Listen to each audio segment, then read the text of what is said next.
So to start, I think it was very important to remember why these discussions on the role of NCPs in upholding human rights and the importance of the human rights chapter in the OECD guidelines really matters, and remind the context that we are in with the geopolitical tension, inequality, environmental degradation, and the pressure on democratic institutions. And the speakers reminded us that human rights must remain non-negotiable and are foundational to a fair and sustainable economy. I think that, for me, that's really an important point.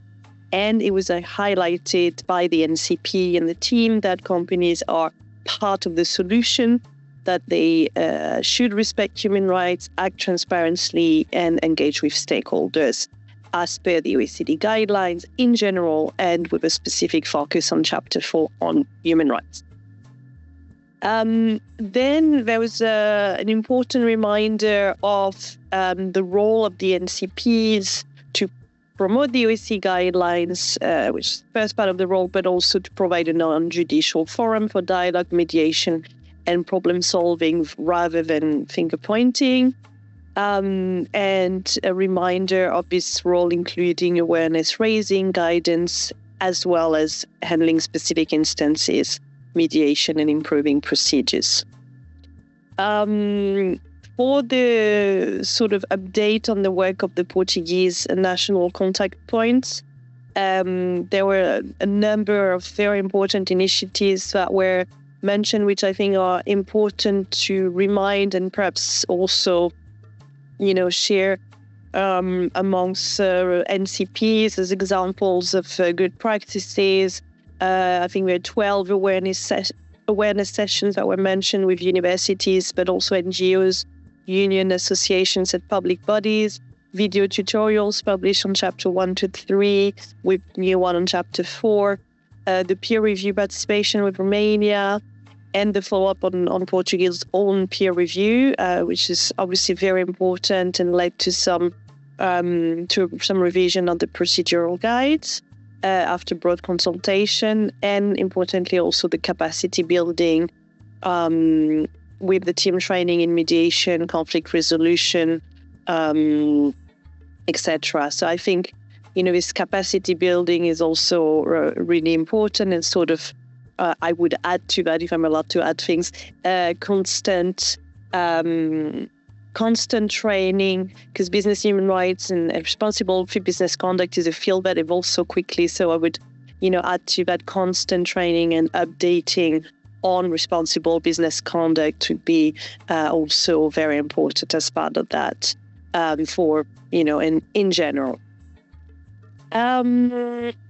So there were also more workshops to come that were mentioned, like the one that Laura and Carrie participated in, as well as the annual webinar, and the development, or at least the official commitment towards the National Action Plan on Business and Human Rights.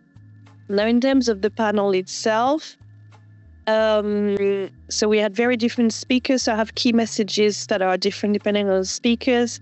The first one was the Portuguese ombudsman that highlighted the two roles, the kind of more classic ombudsman role, which is about complaints, mainly about public services, but can also engage with private actors via supervisors and concessions. And also the second role as national human rights institutions, which is a sort of broader human rights focus, but it can also does work with a vulnerable group. And importantly, the Portuguese ombudsman highlighted the fact that they use the OECD guidelines as standards for assessing the conduct of companies, and gave the example of public transport accessibility for people with disabilities, which is somewhere where they did some proactive field work. For me, that was one of the key messages and I think that's a really important point, the speaker highlighted that the lack of complaint is not the same as lack of problems. So in the sense that sometimes when we don't receive complaints, it's not because everything is going well, it's because the grievance mechanisms, or other types of channel that we have in place are not sort of good enough. There might be some barriers deterring the use or the complaints to arrive. So the speaker here really highlighted the importance of early stakeholder engagement, in that case with operators, regulators, NGOs. But I think that's something, again, that can be sort of widened for other situations to ensure that the problems can surface. Then moving on to the second speaker, the Polish NCP. Here, I think the main messages were around the importance of having a stakeholder-driven strategy, which is what they have put in place, which in practice meant listening to feedback, rebuilding their website, creating working groups, publishing activity reports, having annual internal promotional plan targeting sectors like finance, garment, footwear, etc. They also highlighted the importance of cross-ministry cooperation with their contribution to a Polish National Action Plan on Business and Human Rights.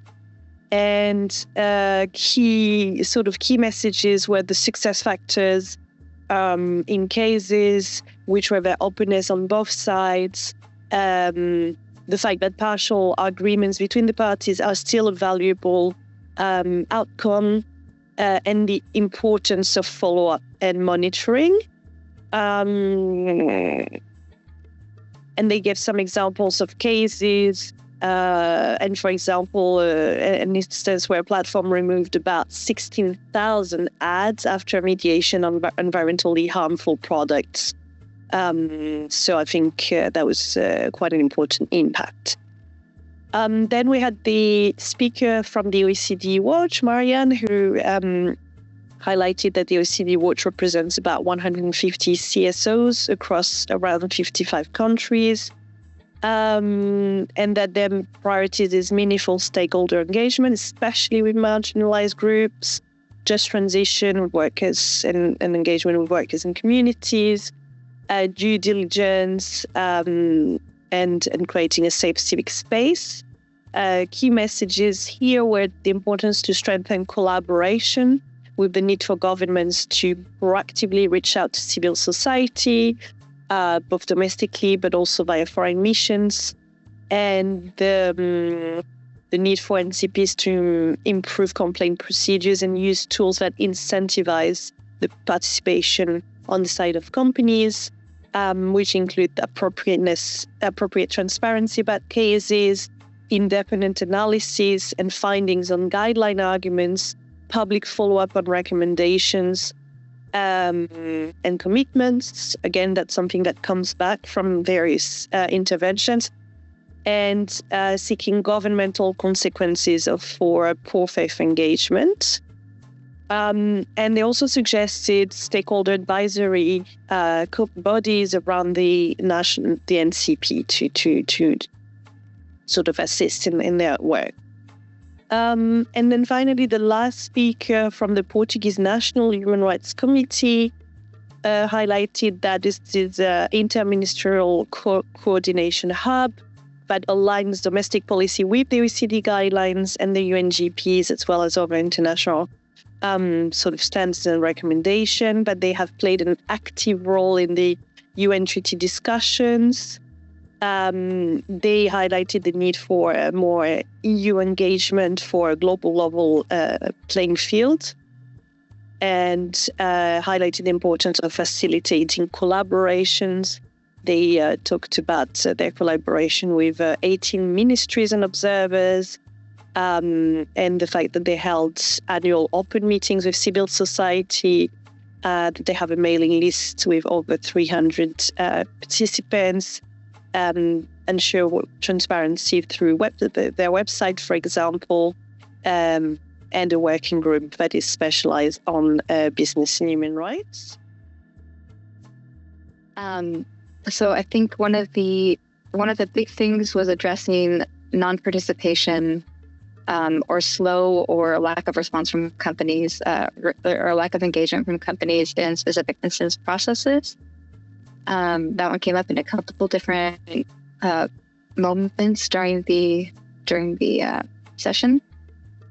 Another one is this the lack of awareness of the national contact point. This came up a few different times as well. Also, this is tied to a lack of awareness of the guidelines, of course. And I think this also can lead to another trend that comes up, that parties are not engaging in the specific incident process until quite late, and it's sort of this like last resort when it could be done much earlier in the process, earlier in a potential issue between workers and their employer. And so this engagement sometimes happens too late, and I think it's tied to this lack of awareness sometimes of the guidelines and NCPs. And then, as Laura mentioned, and also Claire, this limitation of resources, the human resource limitation, is a major issue. There's expertise gaps. The NCPs have to cover an incredible variety of topics, and it's just not possible for a small staff to have the expertise in all of the areas. So there's also a wide variety of skills that have to be there. So it's not just expertise, but it's also skills. You need mediation skills, you need communication skills, you need all sorts of different types of skills, and also these different topical expertise. So it's very challenging for a small staff to cover that all. Another thing that came up during the session was a lack of synergy sometimes between the national contact points, trade unions at national and international levels, the ILO in the case for the workers' rights, we have the ILO is a major resource, and sometimes there's things already in place at the ILO that could help address some of the issues, but these collaborations are not exploited, and so there's some potential for synergies that are not necessarily grasped. And lack of remedy is a key issue. Of effective substantive remedies is a really serious issue across the NCP system. That also came up in the course of the session, but also in my own research. So it's a major problem with national contact points. We started by saying that the chapter 6 of the OECD guidelines on the environment was significantly updated with the 2023 revision of the guidelines.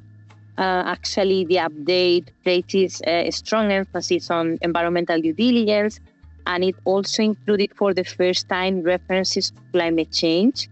One issue that was discussed is that in comparison to the human rights context, it's important to mention some differences on how to operationalize it. So, for instance, environmental impact may manifest over an extended period of time. It may also be more difficult to assess the level of contribution of one specific actor, in particular looking at the cumulative aspect of climate change. So there are certain differences or peculiarities in comparison to human rights due diligence processes that need to be taken into account. We also see more and more climate litigation cases against states and corporations.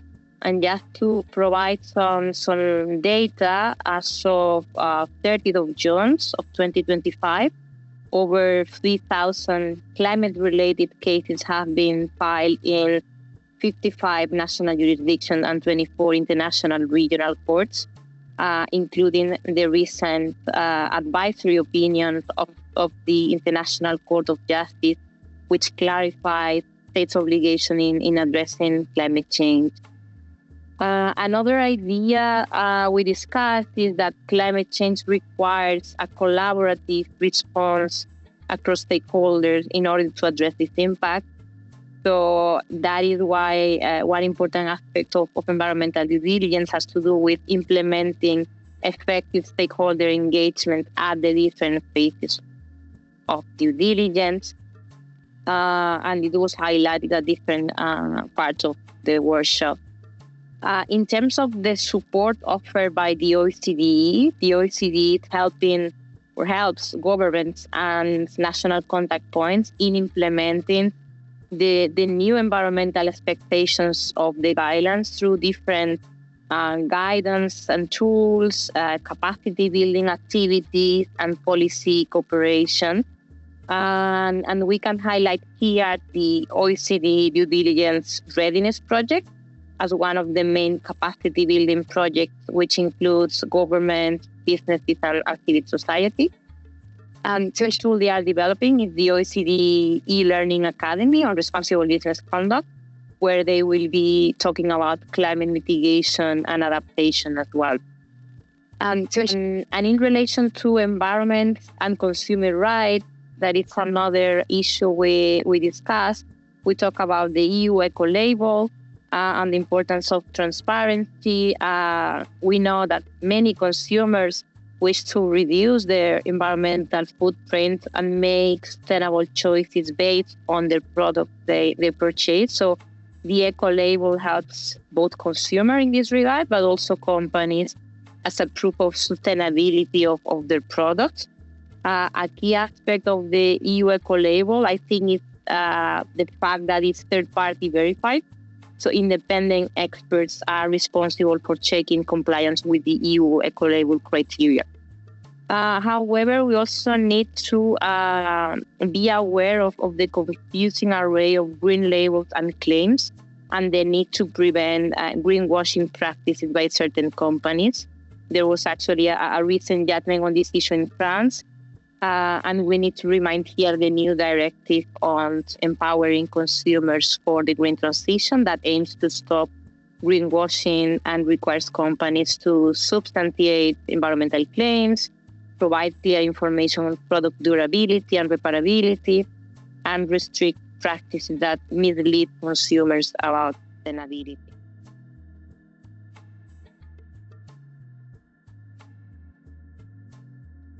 So if we talk about the national contact point of Portugal, I think it would help the national contact point and its work tremendously to have the National Action Plan on Business and Human Rights approved. I know it's not necessarily in their hands, but I think that would be extremely important to help and assist the work of the team to have a kind of more national framework. And then I think it would be very important to continue the work that is currently being done of engaging with stakeholders, perhaps business organizations on the sort of awareness raising, etc., creating some partnership maybe with the Chamber of Commerce and with all the business organizations, whereby they could raise awareness on what are the OECD guidelines, what do they mean for Portuguese companies, etc., including SMEs. But also with civil society, NGOs and trade unions, who are the ones that are likely to use, and yet they haven't used yet in Portugal, the mechanism of the special instances to bring the special instances to Portugal. So regarding non-participation or slow responses from companies, I think a really important tool would be, or a really important task would be to increase the authority of the NCPs. So NCPs don't necessarily have this gravitas that is necessary to inspire participation by companies. Companies feel like it's really optional and that there's few consequences if they don't participate. You don't have to have really strong sanctions to inspire company participation, but you can actually increase this just through the authority of the NCP itself.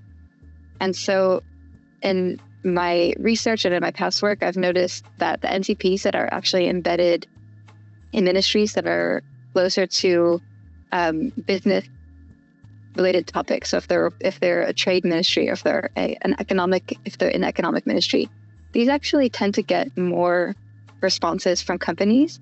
I think that they're used to these ministries, and they're also worried about the impacts on their business if they don't comply with something coming out of the economic Ministry of Economy. Sometimes commentators look at this and say, oh, there's a conflict of interest. This could be problematic from a remedy perspective. But actually, I have found in my research that the opposite is actually true, that there's more engagement from companies when the NCPs are located, or at least participating or in cooperation with these ministries that matter to businesses.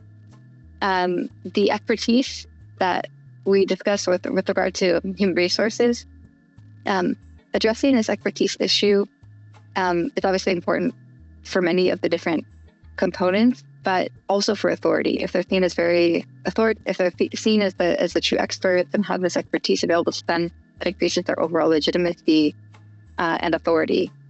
So having a really good pool of experts, I think, is important. And Claire's suggestion and Laura's suggestion of having independent experts brought in, I think, is probably the most cost-effective way to address this. And I think actually that this could be something that happens at OECD level. There could be a register of experts and mediators. So both with skills in the practical skills that are needed, mediation, communication, but also in the topical areas. Having a register at the OECD level of pre-screened experts could be quite useful, and NCPs could be to draw on them on a case-by-case basis. So these don't have to be full-time staff for an individual NCP, but can be drawn upon as needed. Could be a way. Then also, of course, another way of deepening authority is naturally applying consequences for non-participation. I think this is the obvious choice, and some NCPs obviously do this through transparency measures, naming and shaming. But there could be other ways, and some of the panelists in my session also noted that there could be exclusion from public procurement or export credit as various consequences, but there can also be incentives. They could be first in line for a certain public funding or other things. So that you could also do it the opposite way and have incentives drive the way there. But businesses should be also required to comply as a condition for access to government support and financing. This should be a prerequisite that there's the compliance with or participation as a baseline for access. And of course, the transparency is a huge one. Some NCPs, like I said, already do this, but maintaining these databases that are very accessible and very public can help with mobilization and can also help with kind of a public oversight function. But it can also tie into ESG ratings and other things that are important for investors and for getting investments. So I think company compliance with non-judicial mechanism can be something that's very public and part of their business, a good business then. In terms of raising awareness of the NCPs and the guidelines and encouraging earlier engagement, one of the panelists had a good line. She said, "Go where the people are." So having this of course might be rather difficult to do in some cases, but especially with these bigger unions, if they're already having a meeting, maybe trying to carve in 10 minutes or getting an appearance there to just briefly discuss the options through the OECD. And I thought that was an important suggestion from one of the panelists. But also communicating the guidelines and, more importantly, communicating the achievements of the NCP. I think sometimes the NCPs are a bit modest and they don't really communicate when they do a great job on something. And there's so many important successes coming out of the NCP system. So I think communicating these achievements is a key strategy for raising the overall awareness of them. And this ties into the public follow-up that Claire mentioned, but following up also on implementation of the NCP recommendations. That should be public, that should be transparent, and it can also be tied into the communicating the achievements of the NCPs. I think the NCPs already do a good job of trying to translate the OECD guidelines to businesses. I think the guidelines are complicated for some non-experts, and I think many of the NCPs already do a good job. And of course, the OECD is already really engaged in this at the international level. But maybe there's some more work to be done in terms of but I think actually the Portuguese NCP is a light in this, showing the way in this, actually translating some of the intricacies of each individual chapter in a really accessible way. I think that Portuguese NCP is doing a fantastic job on that. So that should be adopted across the board, I think. So kudos to the NCP there. Addressing the limited resources and gaps in expertise. I already mentioned a way to increase the authority of the NCPs, but this would also apply here, and that is just bringing in external expertise and maybe possibly relying on a international pool of experts in that regard. And then second to last, addressing the insufficient cooperation and missed opportunities for synergies. maybe just engaging a bit more with other international organizations, and in the case of labor rights, obviously with the ILO, but I think there's relevant institutions for any of the different topics. Of course, you have the whole UN system for environment and human rights and so on. And then increasing cooperation between NCP and trade unions and supporting unions more in the mediation process. And then in terms of multi-stakeholder advice, I think it's really important that multi-stakeholder governance is implemented. So it's not just an advisory board, but you actually have different stakeholders involved in the governance of the NCP and are actually able to influence key decisions of the NCP. Some NCPs already do this, but that in my own research, that has shown to be a key for a really well-functioning NCP. And lastly, addressing lack of remedy. This is obviously really challenging because of many reasons, but especially because the guidelines are voluntary. And so there's only so far you can go. But I think some of the things we've already mentioned, systematic follow-up, did the company actually apply the recommendations from the NCP? But also I think always ensuring that the NCP does make a decision and does analyze the company's performance vis-a-vis the relevant chapters of the NCP. It doesn't have to be particularly damning, but it could be at least instructive and constructive criticism, and always having at least something to go on. Not only does that help the individual company, but it also helps contribute to this sort of body of I guess, casework or whatever that, and sort of a jurisprudence on the NCPs. I know some NCPs would shy away from using that term in order to make it not so legal, but I think having that to go on, then other companies can look to that and see some of the key, it can be instructive for other companies as well. To ensure effective substantive remedies, that's obviously a bit harder, but one of the panelists mentioned the importance of coming to terms before the mediation starts, agreeing to a certain good faith terms that will be followed. I think that can help. I think the NCPs need to evaluate agreements achieved for appropriateness. Sometimes claimants will sort of reduce their expectations just because they need something, and they're very aware of the power differences. And so I think if the NCP is equipped to evaluate agreements to make sure that there's a bare minimum of remedy from their perspective, I think that is an important step, that claimants don't automatically sort of sabotage potential remedies by just trying to be pragmatic, or in just being overly aware of the power differences. And then I think also providing support for claimants is really important, but this obviously is difficult due to a lack of resources. But I think improving access to support services such as translation, potentially even relocation assistance during specific instances, it will be really key to help try to address some of those power imbalances.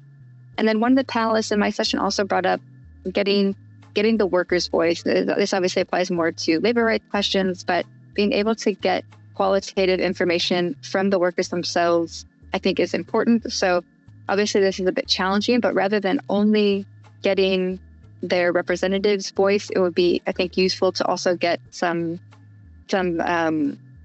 feedback from the workers themselves during that specific process. If the NCP was equipped to sort of seek out some of that information or arrange a few interviews, even if they were video calls, I think that could be a way of getting some of that voice in there. Well, I think there are particular sectors that have a bigger impact on the environment, and we can mention agriculture and mining. So I would suggest more training and dissemination on two particular guidances and tools. The first one is the OECD FAO guidance for responsible agriculture supply chain. That is relevant for all businesses and investors across the entire agricultural supply chains, from the farm to the consumer, and addresses also specific challenges like deforestation. And the second one would be the OECD Handbook on Environmental Due Diligence in Mineral Supply Chains, which elaborates on how to use due diligence frameworks to take account of environmental risk and adverse impact in mineral supply chains, from extraction to processing, smelting or refining, and recycling. And I think these are particularly relevant sectors also for Portugal to pay attention to these sectors. And the second suggestion I would say is when developing awareness stations, I think maybe put more emphasis on how to better reach to civil society and civil society organizations, because, and I think also Claire mentioned this, I think some civil society organizations are not aware of the existence of the NCP and the possibility of bringing complaints through the specific instance procedure. I mean, not only in Portugal, but in other countries. And there are particular advantages in being free of charge, having a more flexible procedure and judicial mechanisms that I think should be emphasized also when conducting these awareness sessions.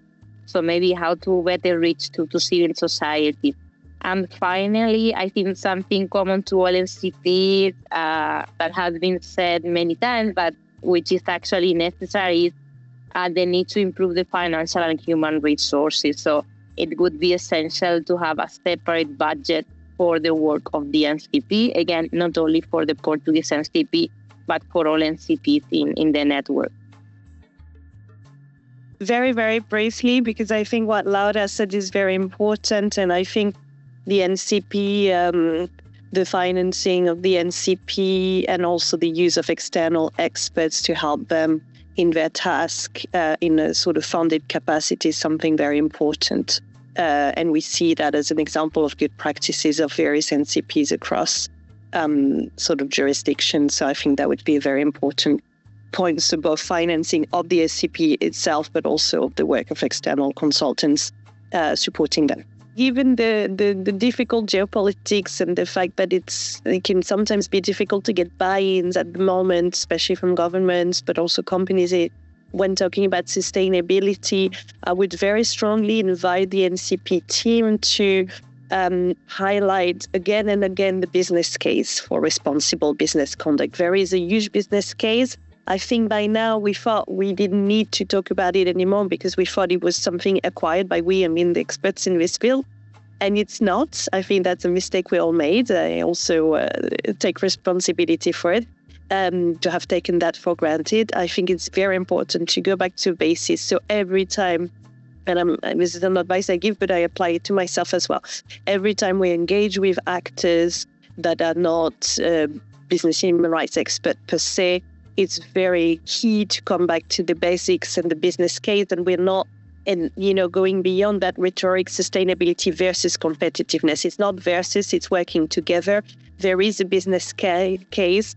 The cost of not acting, not behaving responsibility by company is way far greater than the cost of any responsible business practices that companies can put in place.